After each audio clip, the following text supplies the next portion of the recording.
দীর্ঘ সময় পর পর্দায় ফিরছেন ঢাকাই সিনেমার আলোচিত চিত্রনায়িকা পপি। ডাইরেক্ট অ্যাকশন শিরোনামের সিনেমা দিয়ে পর্দায় ফিরছেন লাস্যময়ী এই অভিনেত্রী। সাদেক সিদ্দিকী পরিচালিত সিনেমাটি 2021 সালে সেন্সর ছাড়পত্র পেলেও বেশ কয়েকবার সিনেমাটির মুক্তির তারিখ পিছিয়ে যায়।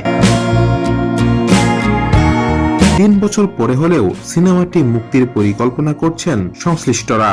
জানা গেছে আগস্টের শেষ সপ্তাহে প্রেক্ষাগৃহে মুক্তি পেতে পারে ডাইরেক্ট অ্যাকশন সিনেমাটি। এতে পপের সহশিল্পী হিসেবে আছেন চিত্রনায়ক আমিন খান।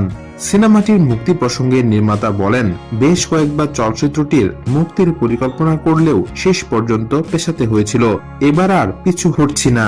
23 আগস্ট সিনেমাটি প্রেক্ষাগৃহে মুক্তি পাবে। এদিন ঝড় বৃষ্টি কিংবা তুফান যা কিছুই হোক না কেন ডাইরেক্ট অ্যাকশন মুক্তি পাবেই। সমাজের অন্যায়ের বিরুদ্ধে প্রতিবাদের গল্পে নির্মিত হয়েছে ডাইরেক্ট অ্যাকশন। একজন পুলিশ কর্মকর্তার চরিত্রে দেখা যাবে পপিকে। এতে আমিন খান ও পপি ছাড়াও আরও অভিনয় করেছেন ইমন, শিরিন শিলা সহ আরও অনেকে। সর্বশেষ 2019 সালে এফডিসিতে সাহসী যোদ্ধা নামের একটি সিনেমার শুটিংয়ে অংশ নিয়েছিলেন পপি। এরপর আর তাকে কাজে পাওয়া যায়নি। সিনেমার কাজ শেষ করেই নিজেকে সবকিছু থেকে গুটিয়ে নিয়েছিলেন জনপ্রিয় এই নায়িকা। জানা গেছে বর্তমানে স্বামী সন্তান নিয়ে ধানমন্ডিতে বসবাস করছেন পপি।